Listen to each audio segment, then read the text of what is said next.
Buenos días, estamos aquí otra vez en otro episodio de Un Paso Más. Yo, David, con Isma, y hoy tenemos un invitado especial, un exfutbolista profesional, que ahora os presentaremos, pero antes de nada, como veis, hoy no estamos en nuestro sitio habitual, así que un poco agradecer.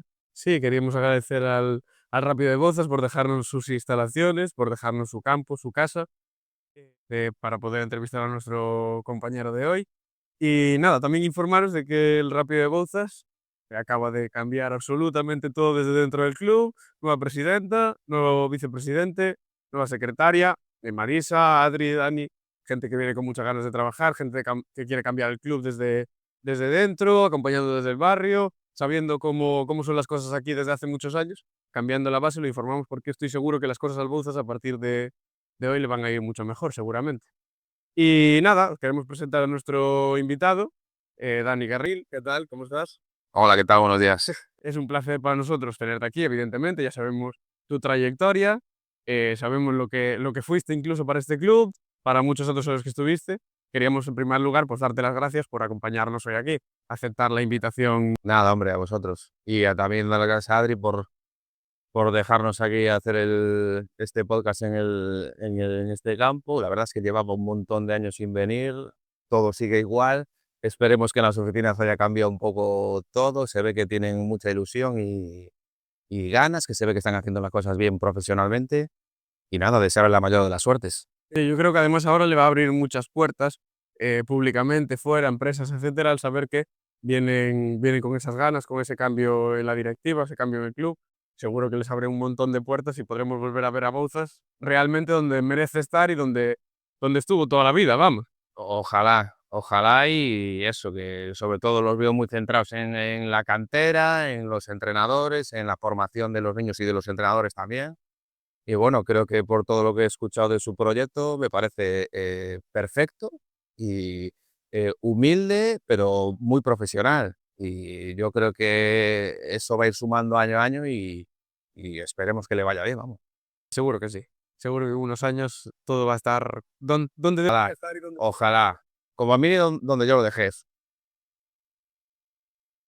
No sé si quieres empezar tú preguntándole algo al... Sí, el compi. Como nos hace mucha ilusión, dos chavales de fútbol de siempre, pues cuéntanos un poco cómo empezó esa ilusión desde pequeño y si tenías un poco en mente llegar hasta donde llegaste. Pues en mi caso la verdad es que es un poco atípico, ¿no? Ya principalmente yo empecé a ser profesional muy tarde. Yo estuve aquí en Bouzas jugando en tercera hasta los 23 y ya en la mentalidad no era de llegar a profesional, ¿no? Como que lo tienes ya como un poco lejano, perdido, siempre tienes esa pequeña ilusión, sabes que puedes estar más arriba, pero bueno, al final las circunstancias de la vida te ponen en tu sitio. Y en ese momento con 23 años era estar aquí y yo estaba súper cómodo.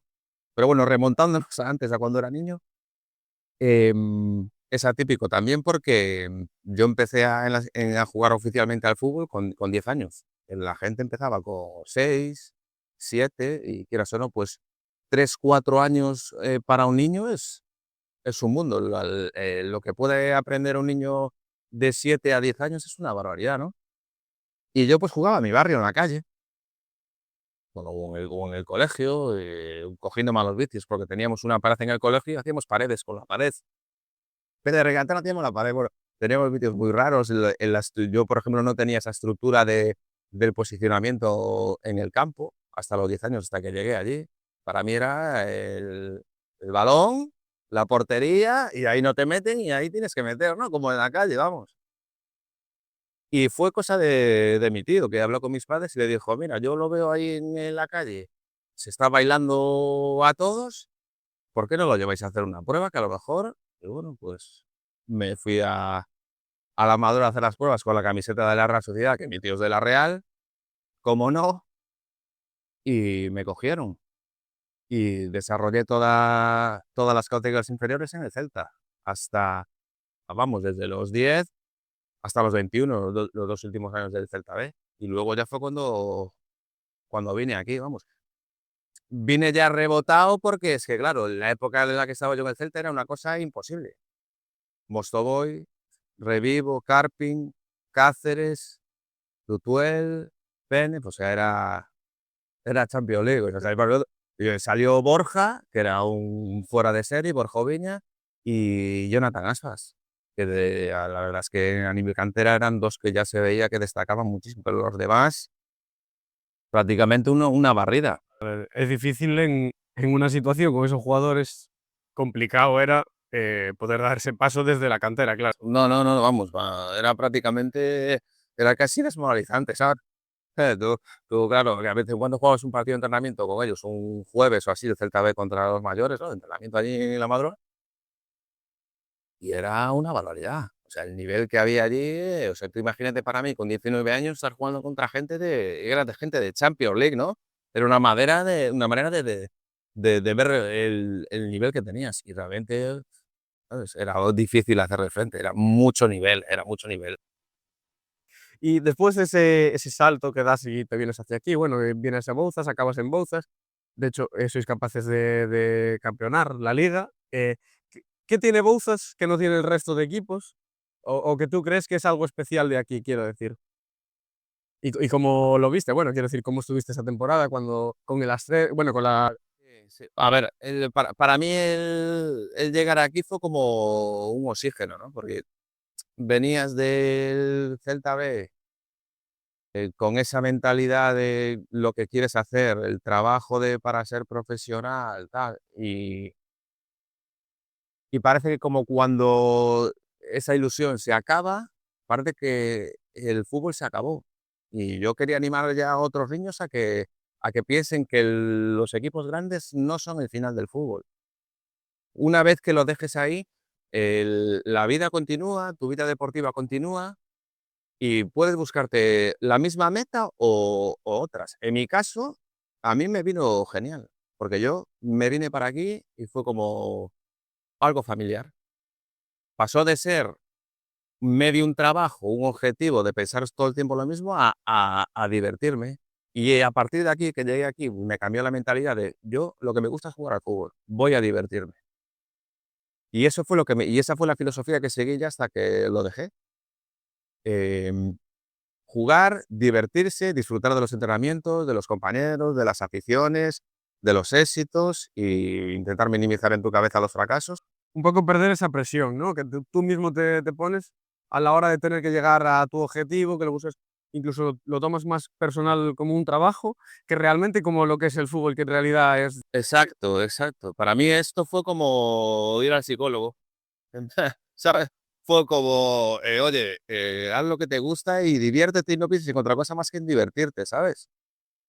O sea, para ti Bouzas fue tu psicólogo y el que te ayudó un poco a recuperar realmente lo que era el... Totalmente. Y volver a ver a una plantilla, a una directiva, a que de aquella estaba Pujales, como algo más familiar, ¿sabes? Y a partir de ahí, pues ya lo extrapolé a mi vida en general. Diviértete, haz lo que te gusta y realmente así fue como me llegaron los éxitos. Después de aquí, unas campañas muy buenas aquí, me fui a Lugo y en mi mente era la misma dinámica y tuve la suerte de encontrarme también que era un equipo súper familiar también, había un proyecto nuevo, habían pasado una crisis y tal, que fue una tónica en mi vida bastante habitual. De hecho, vamos ahora con el Lugo. Porque en el Lugo había pasado una crisis económica y tal, y estaba en tercera, se había, bueno, había cambiado todo, la directiva, la estructura, los jugadores, y gente rebotada de un sitio a otro, y fue como un éxito. Y fue una tónica porque te digo, me pasó lo mismo en el Levante. En el Levante, cuando yo me fui al Levante. Se nos hace la entrevista sola, no hace falta que le preguntemos porque tengo de clip. No, Claro, es que tiene relación en ese sentido, ¿no? Que fue como en equipos ya que estaban desestructurados, pero gracias a eso, la gente que iba hacía piña, ¿sabes? Familiar. tuviste esa similitud en un lado como en otro. Y curiosamente, los equipos de más éxito en los que estuve. El Levante ascendiendo a primera y el Lugo saliendo de ese agujero negro en el que se había metido y poniéndose en su sitio, que era en aquel momento segunda B, para luego pues, crecer como creció en el proyecto para la segunda. Y bueno, en esa etapa del Lugo tenemos entendido que también te convocaron con la selección. Con la gallega, sí, fuimos a jugar un torneo. Bueno, ahora no me acuerdo si había sido a Cataluña, creo que había sido. Jugábamos contra Cataluña y no me acuerdo de la otra selección. La verdad es que no nos salió redondo el torneo, pero bueno, para mí fue un orgullo, vamos, increíble, ¿no? Presentar la selección de Galicia está bien, ¿no? Sí, sí, aparte en las categorías inferiores nunca había tenido la oportunidad, ¿no? Porque yo no sé cómo lo hacen ahora, pero en mi época era como de agosto a agosto del año siguiente. No era como año natural, no, es de los del 80 van a la sub-17, los del 80, no, era como de agosto de un año a agosto del otro. Y yo nací era el 28 de julio, entonces era como que era el más pequeño de todos los seleccionables, ¿sabes?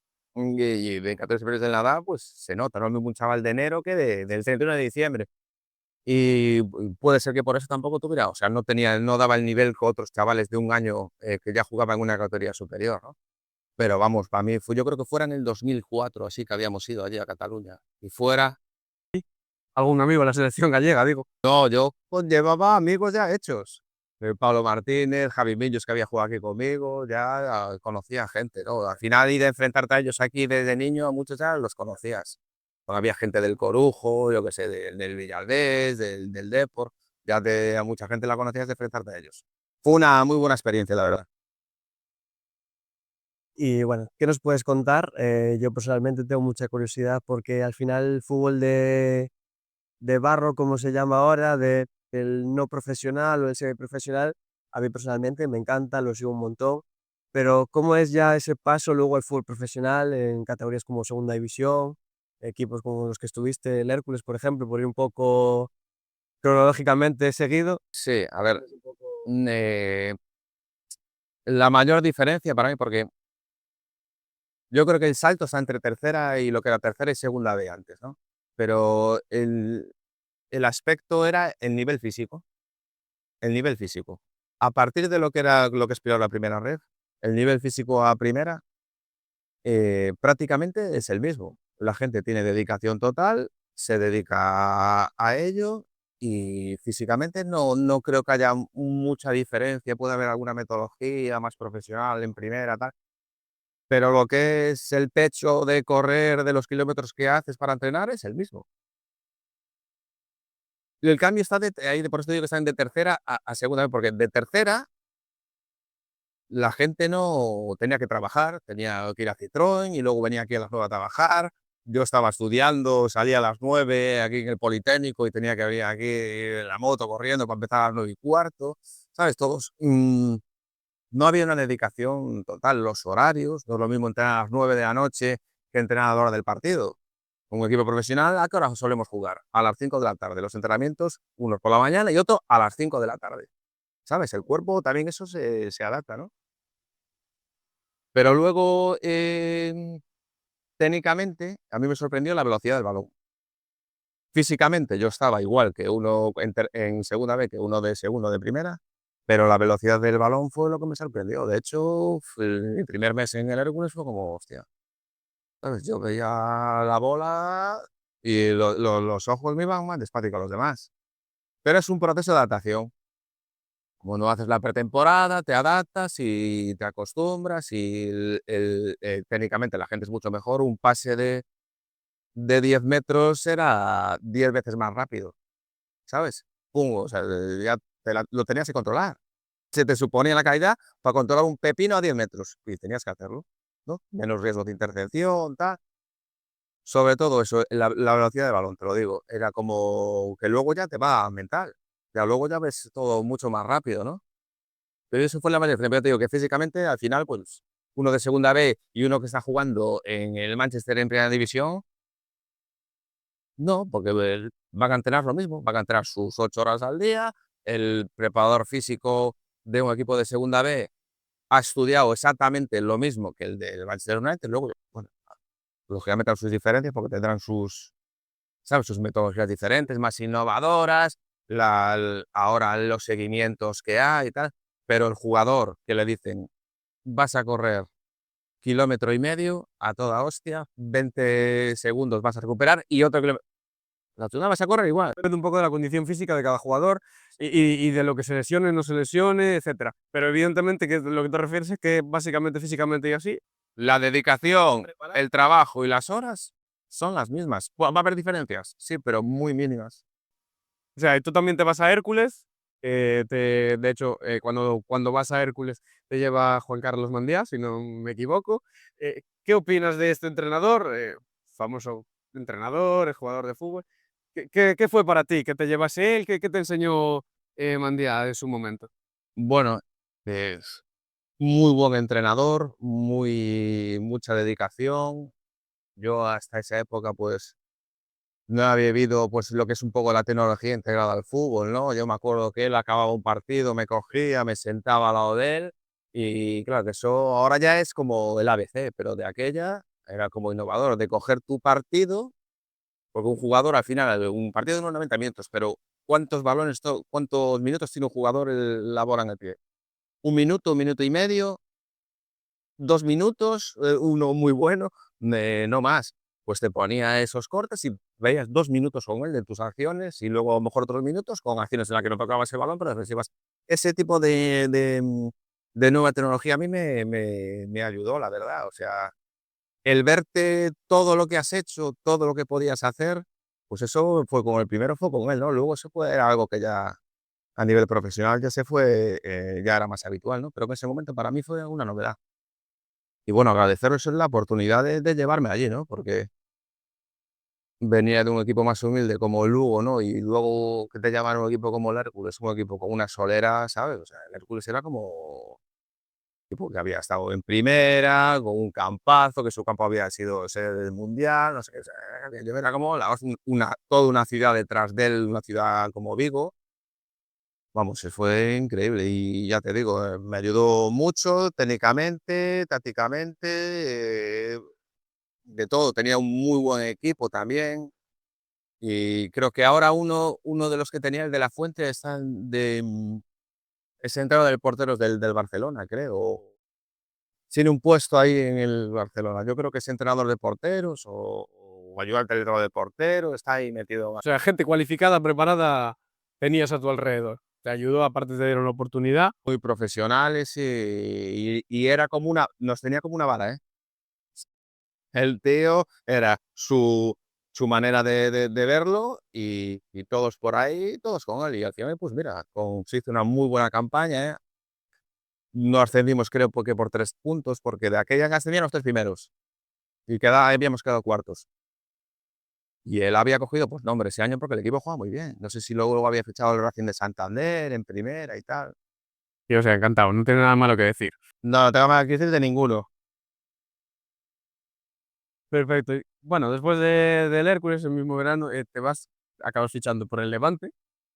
Y un poco, si nos cuentas cómo fue tu experiencia jugando en Levante y sobre todo, por qué rescindes el contrato una vez acabas la temporada con el Levante, que de hecho, si no me equivoco, habéis conseguido el ascenso a Primera División, consigues el ascenso a Primera División y rescindes tu contrato, o rescinden tu contrato. Si os puedes contar un poco qué es realmente lo que pasó. A ver, yo había firmado 2 años de contrato y bueno, yo ya llevaba una época de lesiones, llevaba 2 operaciones de pubis y no tenía avisos eso de mejorar mucho. Entrenaba, llegó un momento que entrenaba prácticamente 6 horas al día. Por la mañana gimnasio, luego por la tarde en campo y luego me iba a la piscina, ¿sabes? Era intentar rehabilitar el tema del core que no... Pero bueno, al final me hablaban que puede ser por tu estructura, por tu manera de correr, que si tienes la cadera hacia atrás, si tiras mucho de los aductores, no sé qué, porque claro, siempre te dicen por lo del pudaje, abdominales, tal. Vamos, yo era para lavar la ropa, ya sabes, o sea, no paraba, eran 500 a una hora, 500 a otra. Bueno, el caso que acabó la temporada, tuvimos éxito, yo me pasé esa media temporada que me había operado, pues lesionado y tal, y a la hora de hacer la planificación del año siguiente, el club se me fue sincero, me dijo, mira, pasa esto, vamos a primera. Hasta ese momento hasta que me lesioné, había jugado todo, todo. Pero bueno, te lesiona el fútbol, es así, es cruel. te coge, te estruja, te saca la última gota y cuando no vales, otro. Ese es el mundo del fútbol, ¿no? Y luego puede haber algunos que le dan más aplausos cuando se van o menos, pero al final es el fútbol. Son intereses de los jugadores y de los clubes, porque si a un jugador le pasa lo mismo, en plan, sí, yo te quiero mucho, pero como aquel me dé 10 más que tú, pues esto es igual. Y ese fue mi caso, en plan, el club quería hacer un equipo todavía más fuerte, yo venía de esa lesión, a lo mejor planteé dudas, estará bien, no estará bien, la verdad es que no estaba del todo bien, obviamente, y en este caso el club acertó, me dijo, no vas a jugar mucho, si quieres buscarte una salida, te la buscas, y si no, pues te quedas. Y en principio me iba a quedar, yo de hecho digo, pues voy a quedar aquí, y yo creo que puedo, que lo voy a pelear, y ya veremos, si estuve haciendo la pretemporada y todo. Estuve, pues, en toda la pretemporada de primera estuve allí. Pero cuando quedaban 2 meses para empezar la liga, me llamó Paco Gémez, que estaba entrenando en Las Palmas. Ya lo conocía porque había sido compañero mío y tal, y me dijo: "Vente para aquí, Carri", no sé qué. Y vamos, dije, no me lo pensé, económicamente también era una buena opción y bueno, ahora, claro, visto luego más para adelante, no dices: "Coño, haber estado en primera y poder haber debutado, pues, en primera", ¿sabes? Ya tenías aventurita para contar a los nietos, ¿no? Pero sí me jodió. Pero bueno, sí, a ver, en ese momento me pareció lo más razonable, ¿no? Eh, ya con 30 años, ya mi carrera ya iba a cuesta abajo un poco, el tema de las lesiones, y al final a lo mejor pues valoré más el coger un contrato más suculento, que podía ser el último, ¿no? Vista mi situación física, y decidí eso. Claro, lo que te digo, ahora visto atrás, digo, hostia, sí que, ¿sabes? Aparte fue un equipo que lo hizo muy bien en primera, se mantuvo, luego fue a la UEFA, ¿sabes? Y decía, se iba a haber vivido todo eso y la madre que parió. Un Levante ese, ojo. A ver, el Levante, pues, el Levante de los años de oro, diría yo. Había jugadores ahí a veces que decías tú, ¿cómo puede estar un jugador así en primera? Que lo hablábamos antes, que hay jugadores que parece que por calidad o lo que sea, pero era un equipo de lucha. Un equipo peleón, era un equipo de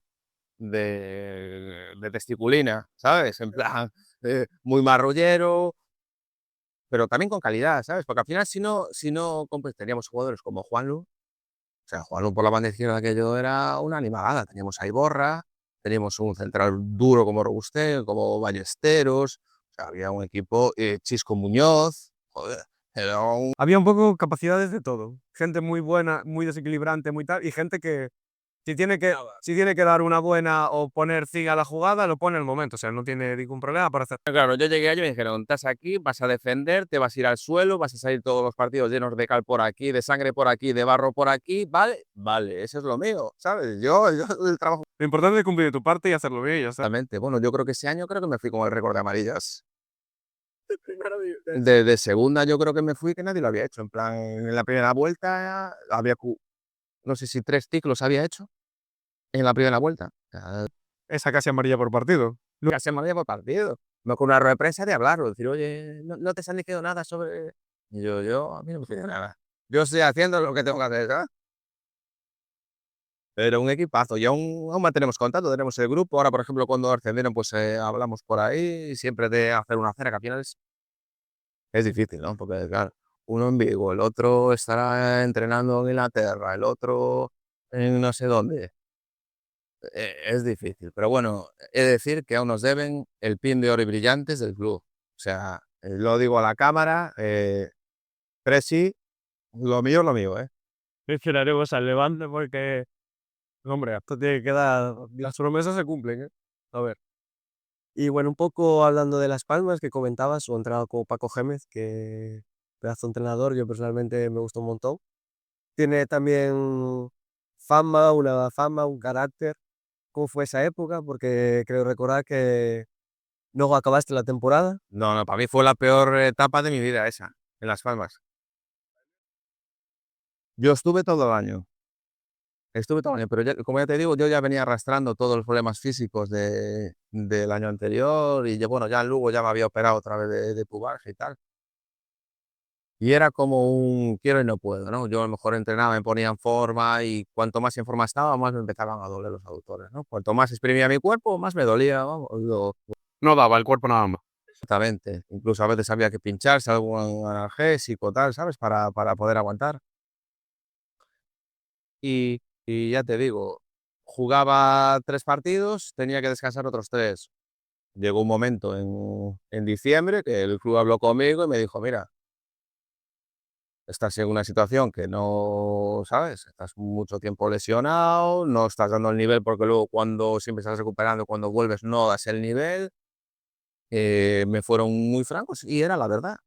O sea, yo no estaba dando el nivel que tenía que dar. Era así, por problemas físicos, por lo que fuera. Luego ya mentalmente también te afectaba, ¿no? Decir, hostia, es que te empezabas a plantear muchas cosas, ¿no? Como incluso hasta ya dejarlo todo, porque veías que lo que venías haciendo toda tu vida ya no puedes hacerlo con normalidad, con naturalidad y que tu cuerpo te lo está impidiendo. Y el club pues decidió sacarme la ficha y fichar a otra gente.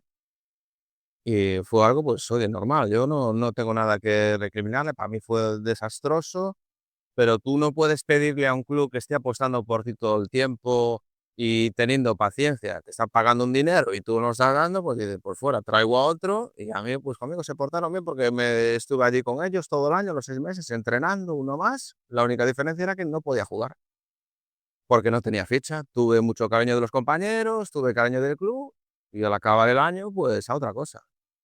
Y es duro, ¿no? Es duro porque no solo por no poder jugar, ¿no? Porque te quitan la ficha, no puedes competir. Puedes entrenar, pero no puedes competir. Fue duro porque ser consciente de que no eres capaz de poder ayudar a los demás, ¿no? Para mí eso mentalmente era lo peor, ¿no? O sea, ver a tus compañeros y a lo mejor ese día haber cometido tú un error porque no te da y has cagado a otros 25, ¿sabes? Era como una sensación de que estás metiendo el gol en propia meta todo el día. Un jugador mete un gol en propia meta un día y se va jodido, ¿no? Pues era la misma sensación que yo tenía sin meter el gol en propia meta, pero sabiendo que yo estaba al 50% de lo que había dado durante mi carrera, ¿no? Era la misma sensación, en plan, joder, lo estoy jodiendo a los demás. Supongo que sería un nivel de frustración bastante. Era horroroso, una pelea constante tuya, mm, ¿qué voy a hacer? Eh, lo dejo, sigo, me doy otra oportunidad y al final acabó el año y me di una. Me fui a la Ponferrada, De eso te íbamos a hablar. De hecho, después de estar en ese periodo de peor momento, estoy fatal, no soy capaz de ayudar al equipo, a veces siento incluso que les que no sa que es un la exacto, que no salen las cosas como deberían. De repente aparece la puerta de la Ponferradina, que el año ni tan mal, que de hecho pasáis varias rondas de la Copa del Rey. ¿Y qué fue para ti la Ponferradina? para mí fue la última oportunidad, ¿no? Y yo por último y fracasada, ¿sabes? Porque acabó ese año y lo de pero fue algo diferente, ¿no? Porque, yo ese año me sentí importante, ¿no? Yo ya tenía una experiencia, un bagaje, había estado en equipos, grandes, allí la gente, pues, no todavía no tenía mi experiencia, ¿no? Y yo, aunque deportivamente, no sé cuántos partidos jugué, igual jugué 15 partidos en todo el año, así, por lo mismo, siempre fue por lo mismo. La pubalgia, los dolores, que ahora entreno, que ahora tengo que parar, que tengo que estar cada mes haciendo una mini pretemporada para poder volver, ¿no? Era horrible.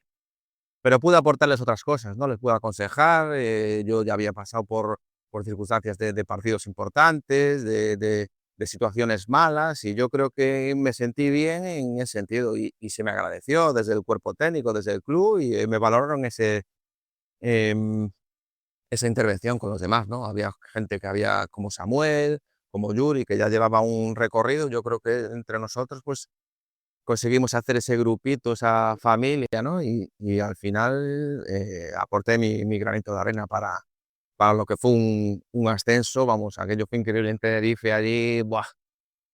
La segunda que Buenos recuerdos de ese día, ¿no? muy buenos recuerdos, la verdad. En Tenerife allí, no me acuerdo cómo había acabado el partido, no sé si aún, pero vamos, acabar y ascender allí con este equipo también súper familiar, vamos, fue increíble.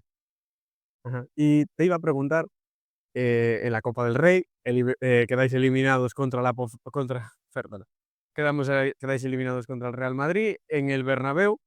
Primero de todo, van a ser 2 preguntas. La primera es, ¿qué se siente a jugar en un campo, tan imponente, tan grande como es el Bernabéu, o como lo era en su momento? A día de hoy un poco distinto, pero ¿qué sentiste al jugar en el Bernabéu, al saltar, con tus compañeros al campo?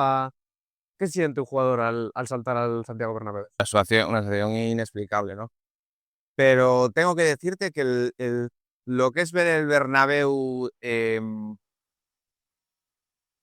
con gente, ese pedazo de campo, todo, hostia, pero esto qué es, ¿no? La sensación de impresión es cuando sales a calentar. Porque de verdad que luego, cuando empezó el partido, no sabía si había 3 personas en el campo o, ¿sabes? No sabía si estaba aquí o en el Bernabéu. No, porque claro, Benzema, Pepe, Cristiano Ronaldo, Casillas, el Sajín, el otro, dices tú, hostia, no me da tiempo a pensar en, ¿sabes? Callejón me volvió loco. Callejón me volvió loco. El Callejón, yo le di un momento, le dije: "¿Quieres parar? Eres un pesado, tío", ¿sabes? O sea, te estaba tirando desmarques todo el tiempo a la espalda, aparte entraba, me metía por juego, volvía, así, luego por delante. Y yo: "Pero chico, ¿quieres parar o qué?". Ya O sea, no tienes tiempo para ver a la demasiado porque tienes que estar muy concentrado. hacen así el árbitro, se acabó el Bernabéu, se acabó ya. Ya, no, exactamente. Podría estar jugando en el Federico de Colla o en el Baltasar Pujales. Para ti era lo mismo. Y en cuanto al partido, acaba el partido, perdéis 5-1, quedáis eliminados. Hay un vídeo en internet, lo he podido ver, en el cual se te ve a ti acercándote a Mourinho, pidiéndole el chaleco. No sé si realmente le pediste el chaleco, le pediste algo. ¿Cómo fue ese momento de acercarte a Mourinho y pedirle el chaleco? Es que la historia esta ya viene de cuando pita el árbitro al final, ¿no? Porque los cabrones de mis compañeros, en vez de estar pensando en lo que tenían que pensar, que era andar ahí el maracanazo, fue la camiseta de uno, la camiseta de la... Hostia, yo cuando acabo el partido voy a pedir camiseta. No, ya se la voy a dar a aquel, tu compañero. No, ya me lo ha pedido tu otro compañero. Y hostia, estos hijos de puta ya le pidieron la camiseta a todo Dios en el descanso antes de empezar el partido. Ahora ya no queda aquí una camiseta. Y mira tú que estaba, pues, Morata, que no lo conocía nadie, digo yo, o sea, yo de sobra, en plan, ¿por qué voy a pedir la camiseta de ese chaval? O sea, no la quiero, no, mira la camiseta de Morata, ¿sabes? O de que sea, nada, me voy sin camiseta. Yo de sobrado, mira, Morata. Llego afuera y me vino Mourinho, enhorabuena, tal, a felicitarnos. Bueno, pues no habíamos hecho mala eliminatoria, sí, te metes 5, pero coño, es el Madrid de Mourinho, ¿sabes? Y me iba sin camiseta, digo yo, que me voy sin una camiseta, dame tú el chalequito este y ya me voy contento. Un chaleco, sí, cogió tal, sacó el tío, pum, me dio así una collejita, la venga. La verdad es que un tío espectacular. Y no solo en ese momento, sino ya luego, al acabar, pues nos invitaba como a ir a su vestuario, ir allí, a hablar con alguno, tal, ¿sabes? O sea, sí, sí. Él tenía una fama ganada de ratita, pero era con el micrófono, nada más. Yo no he visto muy pocos jugadores que, ¿sabes? Al revés, tú coges a Xavi Alonso y esta gente y se iban a muerte con él, pero a muerte, lo que diga él, vamos por ahí, vamos por ahí. O sea, yo creo que tenía esa capacidad de convencer a toda una plantilla de su objetivo y el camino que tenían que llevar. Y luego ya te digo, pues mira, con nosotros, por ejemplo, es genial. Y estoy seguro que con sus jugadores igual. Un crack, vamos. Special One. Al final era el personaje que tenía y él tenía que defenderlo. Una vez ya te creas la figura, Yo tengo una teoría en el sentido de que si te pones a echar la vista atrás ahora, sus mayores polémicas y hostias en ruedas de prensa fue cuando su equipo iba mal, sus jugadores estaban mal y él se llevaba luego las hostias. Que si el por qué, que si no sé qué, tal, y le zurraban a ellos. Y mientras sus jugadores, nadie hablaba de la cantada de Casillas, de que si el otro, el Sajín, lo habían fichado, que era el mejor jugador de Alemania y que no estaba rindiendo. Nadie hablaba de eso. Hablaba de Mourinho. Entonces a los jugadores eso era una balsita de aceite. O sea, ellos llegaban, jugaban el partido, que si ganaban, qué buenos Benzema, que si perdían, hostias, es que Mourinho, joder, ¿sabes lo que te digo? O sea, para mí es un entrenador bien. Sí. totalmente. Y después aún encima tuvo el valor de sacar a Casillas porque creía que no tal, poner a Diego López, aparte de alguna cosa de Pedro León, que sabemos, vamos, ruedas de prensa míticas, o sea, que si pones José Mourinho, mejores ruedas de prensa te va a salir. Tío, no se la hacía a nadie, vamos. Eso es cierto, y que sí que es verdad que cualquier jugador, o el 90% de los jugadores que lo conocían, que trabajaron con él y así, nadie te puede decir una mala palabra de él, la verdad. Así que Estoy convencido, y de los jugadores estoy convencido que, bueno, salvo, no sé, igual Casillas de borró su número de teléfono ya, ¿no? No sé, pero no creo que haya muchos, ¿sabes? Que por ese sentido, en el sentido es que te digo, es que los protegía. Es que los protegía. O a uno ya le habría tocado los cojones, que si la prensa, que si el jugador tal y cual, pero ¿cómo fue lo de Pedro León? Pero ¿Pedro León es Maradona? ¿Qué joder? León es Maradona, ¿qué pasa? ¿Sabes? Y bueno, ya creo que llegamos al final de la carrera deportiva Sí. y creo que el momento más difícil para todo futbolista al final es ese momento de dejarlo.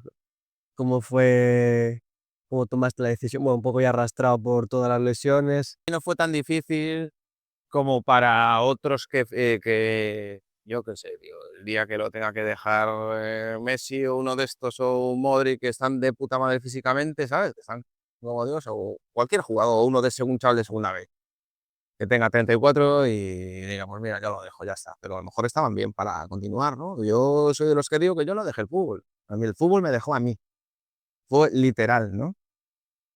Ya eran muchos años arrastrando problemas. Entonces, claro, yo cuando me fui a la Ponce lo tenía claro. Dije, como no juegue 25 partidos, yo me voy a mi casa.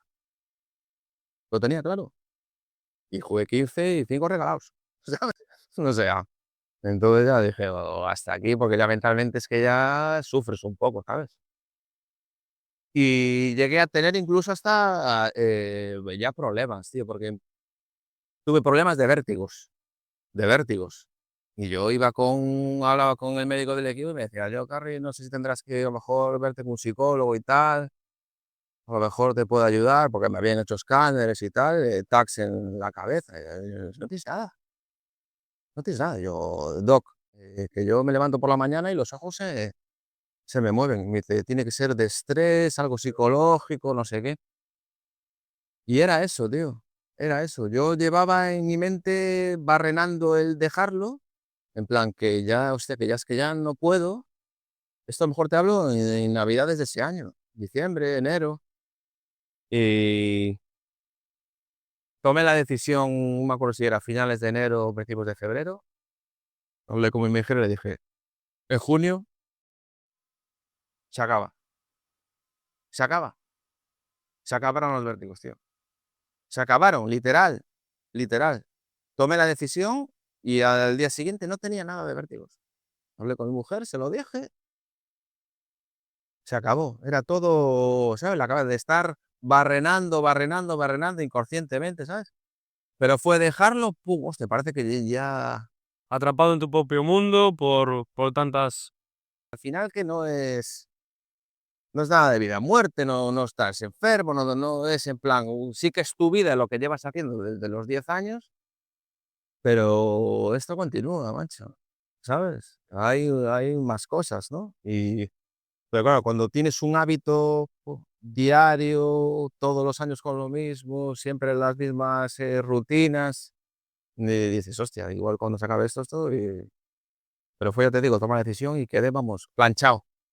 Sí. Es un poco el miedo a cambio que Tal cual, todos los futbolistas, yo creo creo. que al final pasa mucho, que el miedo al cambio o de incertidumbre. Sí, sí, totalmente, totalmente. Yo ya no sé si era el miedo al cambio o qué era, pero ese impasse de la línea jugador, no jugador y estar ahí en el medio es lo malo. Luego cuando ya estás en este lado, no, estás de puta madre. De hecho, cuando yo ya te digo, cuando dije ya tomé, lo dejo, eh, se me acabó. Se me acabó. Iba a entrenar tranquilamente, disfruté de ese año, disfruté con mis compañeros, disfruté el ascenso, con la afición, disfruté de todo. Disfruté de todo. Ganó la batalla contra su propia mente, que es lo Exacto, ¿no? Que es un poco, claro, todo lo que hay fuera te puede afectar siempre, ¿no? Yo creo que mentalmente siempre fue una persona fuerte, pero está claro que siempre hay inyecciones de todos lados, del club, de un representante, de la afición, de que si voy a comprar el pan y me llaman hijo de puta, ¿no? Siempre hay inyecciones por todos lados, ¿no? No te puedes tampoco enfrascar en ti mismo, tienes que recibir las informaciones de fuera, pero saber compartimentar, en plan, esto es una parte de mi trabajo y la otra es el verde. Y si consigues centrarte en el verde, está todo hecho, ¿sabes? Y sabes que lo otro también es cuando lo haces muy bien y te dan una palmadita en la espalda y te invitan a la Coca-Cola en el bar, y cuando vas a comprar el pan y no te puedes llevar ni media barra, tienes que salir corriendo. Eh, pues lo mismo, tienes que estar a todo. Y saber que lo importante es esto, el verde. Es que al final el futbolista, el mundo del fútbol se ve muy bonito desde fuera, que si te dedicas a lo que más te gusta o a lo que realmente le gusta a mucha gente, fama, éxitos, muchos ascensos, pero luego realmente la salud mental en el mundo del fútbol está un poco como infravalorada. O sea, Bueno, yo creo que ya ha cambiado bastante, ¿eh? ahora Sí, sí, ha cambiado mucho. Ahora se habla de... A ver, también entendeme, no digo que yo haya tenido ningún problema mental grave, ni depresión, ni nada, no he tenido nada de eso. Sí que es verdad que tienes unos picos de estrés y tal, como fue en mi caso, y que hay un momento que, claro, 12 años de carrera, puede haber un momento que lo sabes gestionar, y puede haber 2 meses que no, y esos 2 meses estás jodido, en fin, ¿no? Pero sí que ahora es verdad que se está llevando ahora a cabo actuaciones ya más diferentes ya con los jugadores, que si ahora detectan algo, pues ya inmediatamente los se ponen en manos de profesionales. Está más naturalizado como debería ser, ¿no? Y no hay que tener vergüenza ni nada. Es una ayuda como un preparador físico, lo mismo, exactamente lo mismo. después de ya cruzar esa línea de no jugador, jugador, cuando ya decides ser no jugador, quería preguntarte cómo es tu vida. ¿Qué es tu vida después de ser futbolista? ¿Cómo te readaptas al mercado, a qué te dedicas? E incluso, ¿a qué te dedicas a día de hoy? ¿Cómo es tu vida a día de hoy después de haber sido futbolista? ¿Cómo es la vida de un exjugador de fútbol? A ver, yo cuando lo dejé en Ponferrada, me fui a vivir al Mar Menor. Me fui allí, fui con mi mujer, vivíamos en una casita cojonuda, teníamos campito ahí, bueno, una vida, vamos, estuve allí, era para un rato y eché 4 años y medio.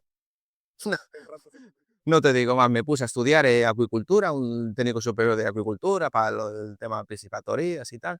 Bueno, estuve entretenido y echaba unas pachanguitas allí, jugaba fútbol 7, algunos torneos. Una vida vamos, de jubilet, vamos, y al sol, de, de lujo, sí, sí, perfecta. Y luego ya tuve al niño. Entonces ya, bueno, nos planteamos un poquito en volver a Vigo, tal, y con el niño con 6 o 7 meses ya nos volvimos para aquí. Y nada, pues me dediqué a eso, a ser papá, a estar con mi familia y bueno, por suerte económicamente pues tiene su margen, ¿no? Tal, y eso, por lo que me dediqué a estudiar, los niños. Luego también estuve sacando el carnet de entrenador. Luego tuve otra niña, bueno, vida familiar. Hasta hace un par de años que hay que incorporarse ya a la vida laboral, hombre. Tuve mérito, empecé a trabajar con 42 años, no está mal, ¿no? Yo, gente o cualquiera, no está nada mal.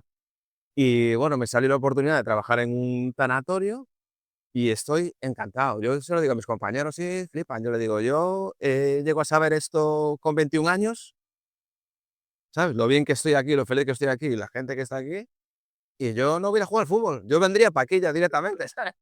Sub-21 trabajando en Morvisa. Un saludo a la gente de Morvisa, ¿vale?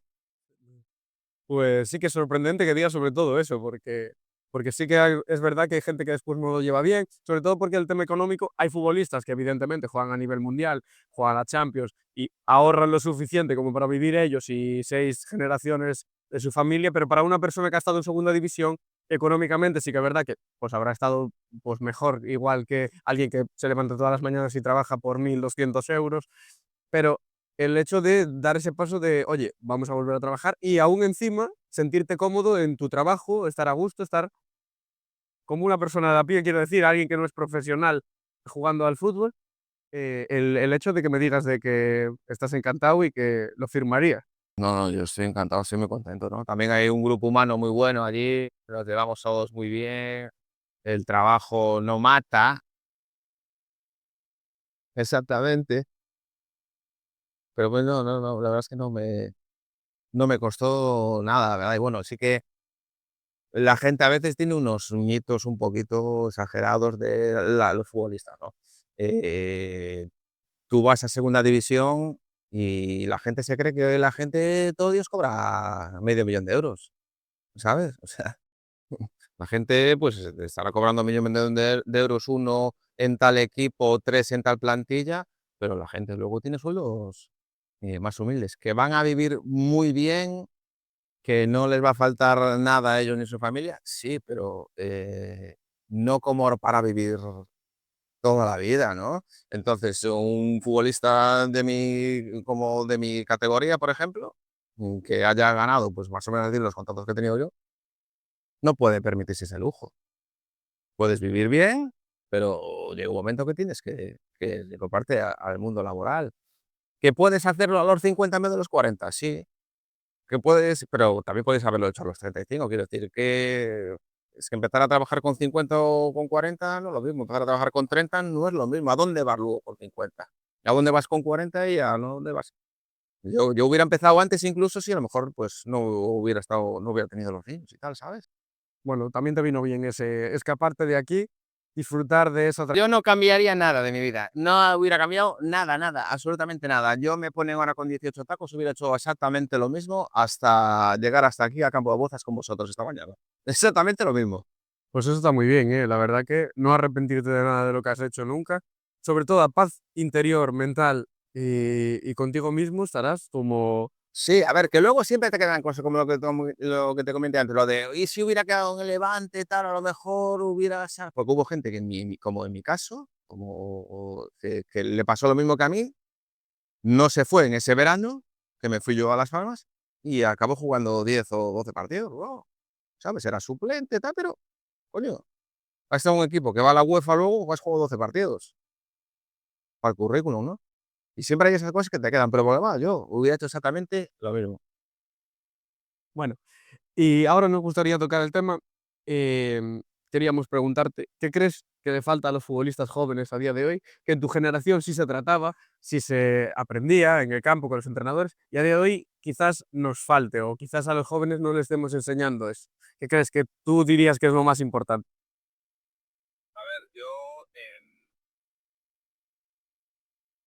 Yo tengo discrepancias, ¿no? Con la manera que se trabaja ahora. A ver, yo no soy ningún especialista, ya primero decirlo, no soy ningún especialista, ni soy más que nadie, ni nada, ¿no?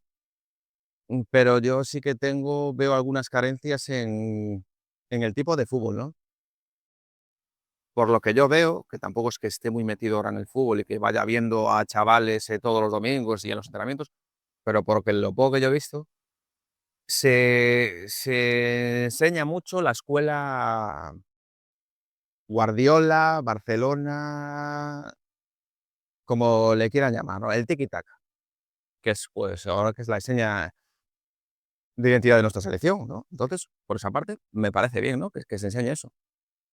Pero que no por enseñar eso se deje de enseñar otras cosas, ¿no? Quiero decir, enseñarle a todos los niños a que hay que sacar de puerta desde allí y dar 3 pases ahí en el área para luego salir jugando, está muy bien, pero hay más opciones, ¿no? Hay balones largos, segundas jugadas, que se ha perdido eso. O sea, a mí, yo cuando era niño, cuando iba el balón en el aire, yo ahora veo muchos niños y jugadores, no solo niños, que miran la pelota y bueno, pues va para el delantero a ver qué hace. Antes a nosotros nos enseñaban, te pasa la bola por encima, te das la vuelta y a ver por dónde cae, ¿sabes? A ver por dónde cae, que si la coges ahí delante, es exactamente lo mismo que si hubieras dado 100 toques para llegar ahí. es exactamente lo mismo. Entonces, no todos los niños tienen la misma capacidad técnica. ¿Cuántos se quedan por el camino porque no tienen esa velocidad mental o técnica? Se pierden, que podían ser jugadores muy aprovechables en otras categorías para jugar a otro tipo de fútbol, ¿no? Pero digo, ¿cuántos niños se quedan? Pues un montón. Si solo vemos... Pero de todos modos, esto ya pasó en otras épocas. Eh, en la época de Italia, campeona del mundo, el Catenaccio, jugadores fuertes, atletas, no sé qué, la gente miraba a Iniesta y decía, este igual no, ¿eh? Iniesta igual no. Muy pequeño, el otro también es pequeñito. No, Jonathan Pereira es pequeñito, igual tampoco. Claro, ahí también se perdieron, en esa época también se perdieron otros jugadores, que eran así, pero que luego mira dónde están muchos de ellos, de esos pequeñitos. Pues de la misma manera se pierden otros. Se pierde gente más física, más agresiva. Yo no me imagino ahora Pablo Alfaro, un tío que hizo una carrera de la hostia en primera división, jugador importante en el Sevilla, y era un jugador agresivo, un jugador para lo que tenga que estar, defender. Ahora, yo si Pablo Alfaro tuviera 17 años, igual se quedaba ahí. Mira lo que hizo, ¿no? Pues yo creo que ahí habría que darle una vuelta y adaptar un poco más el trabajo a todo tipo de juego, no solo... Solo premiar. Pero bueno, es una opinión mía, igual llevo unas hostias por decir esto que flipa, ¿no? Pero bueno, lo que quiero decir es que no desaprovechemos a el otro tipo de fútbol y a otro tipo de jugadores que podrían ser muy válidos para categorías de arriba o para categorías de abajo. O sea, a lo que te refieres simplemente es tampoco demonizar equipos que juegan, pues por ejemplo, como ahora el Getafe, un equipo que no es tanto de salir con el balón, etcétera, que están muy demonizados y la gente los trata como que no juegan al fútbol, son el antifútbol, que no juegan al fútbol y no jugar al fútbol, ¿qué es? Porque realmente todo es fútbol. Y en un campo de fútbol lo que importa es ganar, evidentemente. Hay juegos mejores de ver, pero es fútbol. O sea, lo importante es ganar y la gente no acaba de comprender eso. Sí, porque yo, claro, todos estos que dicen que el Getafe, que si el antifútbol, que si no sé qué, qué tal, yo quería hablar con esa gente que dice eso. Si es aficionado a un equipo, vamos a poner el Celta, ¿no? Tiene un fútbol más jugón y tal. Y hay que hablar con ellos en el momento del descenso, no durante la temporada o tal, en el descenso. En plan, cuando estamos todos así con las manos en la cabeza y ponerle el micro y decirle, ¿usted qué prefería? ¿Vivir esta situación o haber dado asco todo el año con 25 tíos atrás colgados de la portería y seguir disfrutando otro año más del Barcelona, del Madrid, de que si voy a la UEFA, de que si no sé qué? Sí, claro. Está clara la respuesta. Pero pregúntalo en ese momento, porque si se lo preguntas en mitad de temporada, cuando vas de décimo y tal, no, es que este equipo no sé qué era. Claro, entonces, bueno, pues el que te diga eso, hay gente que lo cree, ¿eh? Y de, prefiero estar en tercera que jugar así. Pero luego cuando estés en tercera, claro, cállate la boca, ¿no? Entonces no hay que demonizar, tío. Yo creo que el Getafe tiene un mérito increíble y tiene un entrenador muy bueno que ha sacado, vamos, sacó la cal del campo, el tío ahí raspó todo lo que había que raspar para conseguir sus objetivos. Sin delantero, ¿eh? Además empezó la temporada sin delantero. Ni lo está haciendo, no lo sé. Yo la verdad es que fútbol veo menos que... o sea, estoy totalmente desconectado. Igual no te digo ni tengo jugadores del Celta, ¿no? Pero en ese sentido, digo, es que no, me parece demonizar unas cosas que no, cada uno tiene lo que tiene, es que yo no puedo jugarle al Barça, es como cuando a la Mourinho le decían, no, es que estás jugando contra, eres el Madrid, estás jugando contra el Barça y estás con todos ahí atrás y dando hostias, ¿queréis que sigamos como antes o queréis destruir la hegemonía del Barça? Destruir la hegemonía, tómalo, pum, y ganaron la Liga, los 100 puntos o el récord del no sé qué. Entonces, ¿qué quieres? Que juegue como ellos, que llevan 35 años haciéndolo. Yo tengo que es mi rival y tengo que destruirlo a él. ¿Cuál es la manera? Si no, dime tú la tuya. La mía funcionó, dijo él. Claro, la de Mourinho funcionó. El récord no sé qué, tal, y el Barça fuera. Que si no hubiera estado 20 años seguidos ganando. Pues ya está. Que el Barça en ese momento, cuidado. era difícil de... El Barça no tenía nombre. Yo el año de Ronaldinho y todo cuando Ronaldinho era... Yo, bueno, que me perdone la gente, pero para mí fue como... ese año que vi a Ronaldinho no se lo vi a nadie en el fútbol. Ni a Messi, ni a Cristiano, ni a nadie. Nadie. Nadie. Yo ese año de Ronaldinho fue, vamos, nunca vi nada igual. ¿Qué pasa? Que no fue capaz de mantener, de hacer lo que hicieron esos dos salvajes de Cristiano y Messi, que fue mantener ese nivel 7, 8 años. O 9 o 10, ya no sé cuántos. Sí, bueno, cuantos fueran, pero vamos, ya estar 2 o 3 años en esa tónica de máximo goleador, Pichichi, Boto de Oro. Es que no se va a dar nunca la vida. Meter 40 goles al año durante no sé cuántos años al juego. O sea, lo hará un año Jala y fijo no. Bueno, ahora que hablamos ya de tu vida profesional, de tu vida personal, dejamos un poco todo cómo te sentiste, cómo no te sentiste, qué fue para ti el fútbol, qué no es, sitios en los que estuviste. Queremos hacerte un par de preguntas rápidas, sacando tu versión instantánea, por así decirlo, al momento. Si quieres desarrollar algo en el momento puedes, pero son preguntas rápidas, sencillas y que no tienen una respuesta, bueno, da gusto así, hombre. Mejor eso que estar teniendo que pujarte ahí para sacarte. Sí, no te preocupes, sí, puedes contestar largo, ¿eh? Simplemente que sepas que van a ser varias preguntas así del tiro.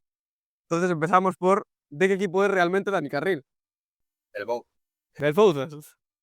Equipo en el que más feliz haya sido. Lugo. ¿Cuándo y en qué equipo fue el mejor momento de tu carrera? Lugo, esa segunda vez contra Segovia. ¿Y el peor momento de tu carrera?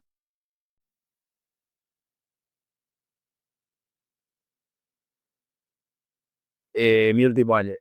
Mi último año en la pose. La verdad es que muy buenos compañeros.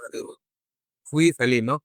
Pero todo ese proceso de decir, se acabó, lo que tiene que son 2 meses, yo creo que sí te da. Jugador más difícil de defender al que te hayas enfrentado.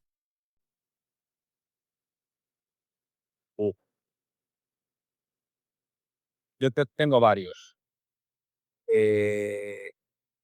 Ríos, que jugaba en el Ceret, José Mari, este mítico del Milán y tal. Pues como yo, mira que era un tío que iba muy bien por arriba, ¿eh? O sea, no era muy alto, pero yo saltaba, en las pruebas de saltar, era el número uno. Y, y no le gané una por arriba. No me dejaba ni saltar. Dios así. Pues, Dios, pero ni él saltaba, ¿no? Y así, pues estaba con no sé, con esta tía.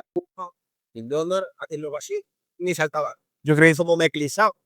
creí que ibas a decir alguno del Madrid o así, pero me está sorprendiendo, la verdad. No, de Madrid sí del Callejón. Callejón. Callejón yo creo que por pesado. No paraba. ¿El entrenador más importante en tu carrera deportiva? No sé. Vas a decir muchos. Tuve a Noli, que le entrenó aquí en Cadetes, Moncho Carnero, Juan, eh, Jorge. Fueron entrenadores que en la cantera a mí me incluyeron mucho, pero sobre todo Noli.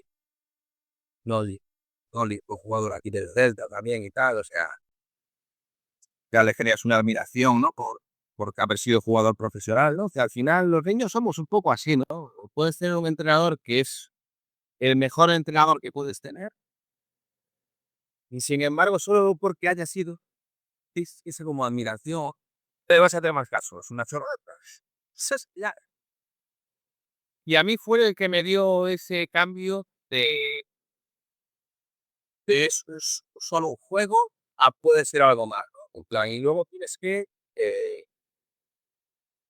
saber diferenciar en cada momento, ¿no? Cuando es el juego, cuando tienes que entrenar, no es un juego. Y cuando tienes que jugar, como no te lo tomes como un juego y te diviertas, también dices, fue, pues él para mí fue total, que fue algo que perdí luego que el B y lo recuperé. Aquí. En Bolt. Ujú. ¿Cuál crees que es el peor momento de tu carrera? Entonces voy a su último año de tomar esa decisión. Pero si tenemos que decir a nivel deportivo, yo diría que ahí en Las Palmas, estando peleando por descender a Segunda B, sería el club. Sí, porque además había una afición muy pocha. Las Palmas tiene una afición, bueno, para lo bueno y para lo malo. Para lo bueno y lo malo, exacto. Para lo bueno te sube y para lo malo te da de hostias para abajo. Pero lo que tiene que hacer era que los bien. Había buen equipo, quería venir aquí yo alquilaba, claro. Raspadito. Raspado, ¿no? Deportivamente eso, pero luego si quieres a nivel personal, te voy a lo de antes. A lo de antes, sí. ¿Te arrepientes de algo como futbolista? No, puede que no. Sí que ya te dije que la ilusión de Arofor poder haber estado en primera me pesa un poquito, pero creo que al final, obviamente, todo da ilusión, joder. Un lugar al que volverías 1000 veces. No tiene por qué ser fútbol, ¿eh? Simplemente puede ser un lugar en el que hayas estado, que dirías, ahí me quedaría toda la vida. Estaba muy a gusto, digamos, Sí. el Mar Menor allí está, joder, pero yo pasé muy buenos años en Lugo y en Valencia, la verdad. Creo que Valencia es una ciudad para vivir espectacular. No, a nivel de todo ya, ¿eh? O sea, es una ciudad de 1 millón de habitantes que está a reventar, pero vas a Madrid, a Barcelona y lo comparas con eso. Y no solo, ya solo muy rápido. Yo para ir al centro en Valencia. Una maravilla, sí. Sí, tiene todo lo que las grandes ciudades tienen, pero sin esas cosas negativas de... Gordi. Exacto. Que bueno, que ahora saber cómo está igual me escucharon. Yo te hablo de En aquel momento, claro, que hablamos de aquel momento. Y volviendo al fútbol, y las dos últimas ya, algo que crea mucha intriga a la gente normalmente. ¿Quién es, para Dani Carril, el mejor jugador de la historia de fútbol? ¿Y quién es el mejor jugador actualmente? la historia del fútbol, no tengo duda. No dudes. Messi. Messi. Messi. Yo creo que Ronaldinho, si hubiera hecho ese año como Messi, en plan que lo hizo 8 seguidos, hubiera dicho algo ayer. Yo creo que es indiscutible que Messi, todo lo que dice aquí, no tiene nombre. Toda la presión que ha aguantado, es un país encima de él, que si la selección que no, que si el Barça que sí, ¿sabes? Todo lo que tuvo que aguantar ese tío y salir de todo eso lo pasa algo. Es un talento nato. Otro era. Actualmente, ¿quién crees que es el mejor jugador de fútbol? A día de hoy, ¿quién crees que si hubiese un Balón de Oro lo ganaría? ¿Quién crees que es el mejor? Yo creo que el balón de oro actual es el mejor de un jugador para mí. Rodri, yo creo. Rodri. Sí, a ver, es que es un tío que no es tan espectacular como otros, que te va a meter 25 goles, pero que estamos a ver, muy acostumbrados a que el referente futbolístico sea el delantero. ¿No? Hubo años que se perdió, que si Balón de Oro Cannavaro, Saber, cuando ganan el Borussia. eh, es que es un tío que cuando no está, el Manchester City, equipazo, que si Haaland, que si el otro, que por una banda, que es el piloto, tal, se jode la bobilla. ¿Sabes? Que si pasa con Haaland, literal, que no está Haaland este año, claro, el equipo no está bien, después los 40 goles, estoy a 2, no te falta el A Rodri. El pilar fundamental del Manchester City, eso es cierto, ¿eh? Y de la selección española también. Estoy seguro. Ya está. Sí que hay gente como Lamin, como Fedri. Yo creo que Gaby se le costó mucho esa progresión que llevaba por el tema de la rodilla, pero yo creo que va a volver a ser un cohete ese chaval, que está muy bien y se le ve que la progresión. Yo creo que Lamin consigue esa progresión y es que va para no más para se casa chorrinarse a un nivel regular. Pero si me tengo que elegir ahora a un tío consolidado que sé que me va a dar 40 partidos de ese jugador. Rodri. Para ti el mejor es Rodri. Ajá, sin duda. Pues las preguntas rápidas, finiquitadas. Sí. Ahora vamos un poco con nuestro tema. Sí, o sea, Un poco ya no solo el fútbol, la nutrición, la salud, la forma física, el deporte, es un poco lo que nos gusta hablar. Y queríamos hacer todas las preguntas de cómo ves en comparación un poco el mundo del fútbol y la nutrición y la preparación física antes y cómo lo ves ahora. Si hay mucha diferencia, primero para decir que no estoy muy metido en... Ahora lo intuyo, escucho, veo algunas cosas, pero no, ya no estoy dentro como estaba antes, ¿no? Sí que he evolucionado un montón. En mi época ya era cuando empezaba un poco a mi última etapa, cuando empezaba ya a cuidarse un poco el tema de incluso pesar la pasta, sí, la cantidad de proteína, la cantidad de tal. Pero ahora ya es, yo creo que ya es al milímetro. Quiero decir, los jugadores de fútbol nos hemos convertido de un corredor de 1500, lo tienes en la mente, un corredor de 1500, el cuerpo de este, ¿no? Es un cuerpo de 1500. Y ahora, pues los cuerpos son de 200 metros lisos. Porque hasta llegar al 2 metros lisos, la alimentación va a ser diferente, el entrenamiento va a ser diferente, o sea, ahora es todo mucho más... antes veíamos el esfuerzo, ¿no? Ahora ven el músculo directamente, ¿no? Si lo tengo así o así. El cubo la hora es... Este mide ahora. ¿Sabes? Antes era cuánto corres y ahora es cuánto te mide para joder correr 2 metros más de lo que corrías antes, ¿no? Evoluciona una animalada porque no es propiedad de la leche y la gente está formando de eso.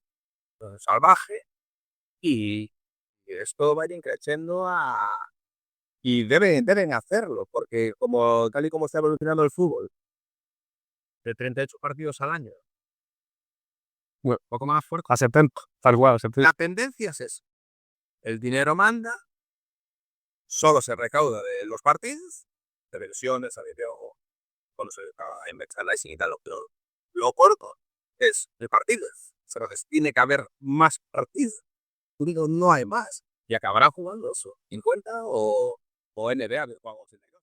Al final es eso, ahora es como hay tanto descubrimiento, tanto avance, se sabe que tienes que comer X gramos de proteínas o esto para ser tu mejor versión, entonces se va como muy al dedillo. Antes sabías que tenías que comer esto, o no. A pillar a la pasta ya era como de oro. No voy a comer aquí un entrecot, desde el partido. Pero era una línea muy fina la de la alimentación. Oye, no te pases con las calorías, que todo lo que ya sabemos más o menos, y es pesarte, oye, te has pasado, no te has pasado, el porcentaje graso un poco. Pero claro, vamos todo más al dedillo, una dieta, así a ti sí me te daban una referencia, ¿no? Así, mira, más o menos esto. Vas feliz. No voy a tiborrar la pizza, hamburguesas, estas días de pescado, tus días de pollo, tus días de pasta, tal. Y así más o menos íbamos funcionando con una dieta no súper estricta, una dieta normal, ¿sabes? Y confiando un poquito en tu criterio. Luego hay gente que se pasa. Sí, siempre hubo, antes más, pero siempre la habrá ahora. Siempre hay los que van a estar un poquito más pasados. Sí, sobre todo ahora se ve mucho en verano que se relaja un poco y luego llegan algunos jugadores. Pero y aparte te digo yo que eso es matemático. Es muy curioso cuando te dedicas al deporte profesional y dejas de hacerlo durante un tiempo. Porque tu ingesta es la misma que cuando estás al máximo esfuerzo, ¿no? Yo cuando dejé el fútbol, macho, yo fue la época más en esos primeros meses, fue cuando más engordé, pero no sé cuando para 8 kilos. De igual ¿por qué era? Porque yo comía una burrada. Lo que comes, lo que necesitas para cagar. Claro, cuando vos dejas tú el rollo, el plato es el único. Yo ya no hacía nada, pero yo comía lo mismo.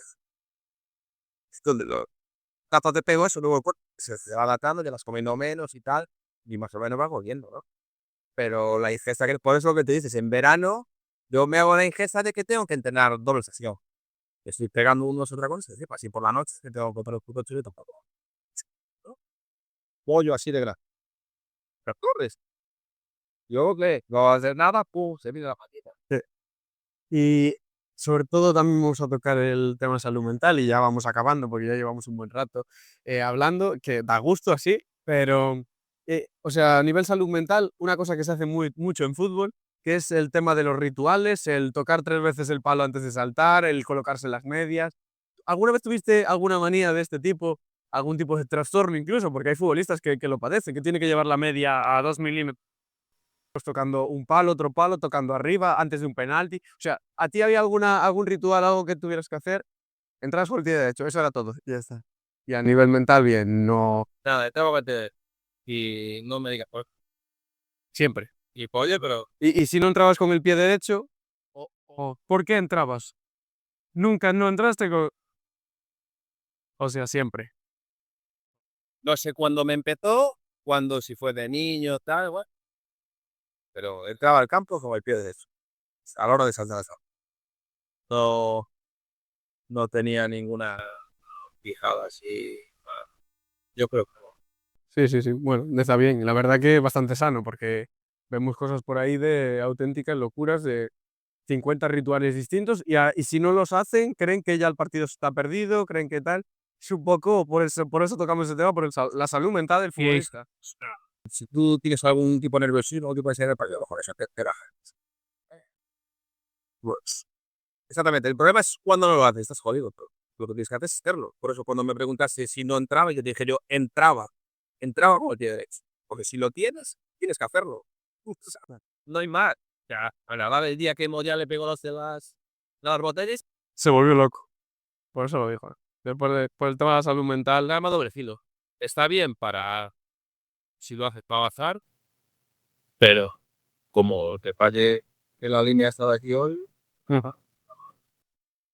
Y ya para finalizar, simplemente queríamos preguntarte, ¿qué consejo le das tú a las personas, a los futbolistas, a esa gente que se quiere hacer profesional en algo y quiere sacar la mejor versión, tanto como futbolista, como el deporte que sea? ¿Qué consejo le darías tú a una persona que tiene que dar ese paso a enfrentarse a sus miedos, a dar ese primer paso a lo que tenga que ser? ¿Qué les dirías tú a esa gente? que se divierta, que no se olvide de que el fútbol es un juego, que luego fuera hay un montón de cosas, pero luego en el verde es un juego. Entonces, si solo piensan eso, como te decía antes, las demás cosas de fuera sí que te van a afectar y un día te vas a estar más arriba, otro día más abajo. Pero cuando estás dentro, si solo piensas en divertirte, lo tienes hecho. Es que lo tienes hecho porque eh, no, yo no confío nunca a un futbolista que no le gustará el fútbol. Quiero decir, yo estoy jugando al fútbol y soy profesional porque se me da muy bien jugar al fútbol, pero a mí no me gusta. No porque es mi trabajo, hoy gano dinero. No sé si Batispita fue el único que les gusté. Sí, alguno hubo por ahí, eso. Y mira, pues yo no sé, ¿me entiendes? O sea, no sé si llegar a creerme todo eso. Llevas toda la vida. Es decir, a lo mejor yo me diré, no, es que llegó un punto que cuando me hice profesional vi toda la mierda que había y tal, y dije, pues mira, soy ahí, hago mi trabajo y no sé qué. Claro, no, pues eso es otra manera de que lo de fuera no te afecte.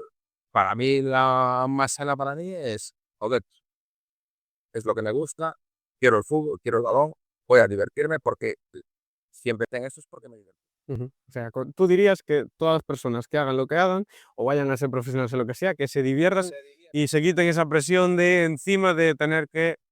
En el momento que un jugador se divierte en el campo, Vamos, su mejor versión sin duda. es su mejor versión. Eso sí, Más, no vas a dar nunca más que divirtiéndote. Nunca, nunca. Hombre, tienes que entrenar, tienes que mejorar físicamente, tienes que hacer un buen trabajo fuera, ¿no? sí, claro. Pero luego dentro, o te diviertes o lo tienes como mínimo de utilizar. Ujú. Bueno, pues nada, hasta aquí la charla de hoy, el podcast de hoy. Agradecerte que estés aquí con nosotros, que nos hayas ayudado a entender este mundo, ayudado a conocer cómo es realmente la vida de un futbolista profesional. Y solo tenemos palabras de agradecimiento, la verdad. A ti, al Bouzas, por habernos dejado las instalaciones y espero que nos veamos pronto, incluso otra vez aquí. Tenemos más charla aún para hablar, aún tenemos más preguntas que seguro que nos quedaron por el camino. Así que estás invitado, que lo sepas, que esta es tu casa, ¿vale? Vale. Muchas gracias. Sabe la charla y nada, quería otra vez gracias a Adri por abrirnos este espacio y sí, se lo sé. Perfecto. Pues muchas gracias. Muchas gracias.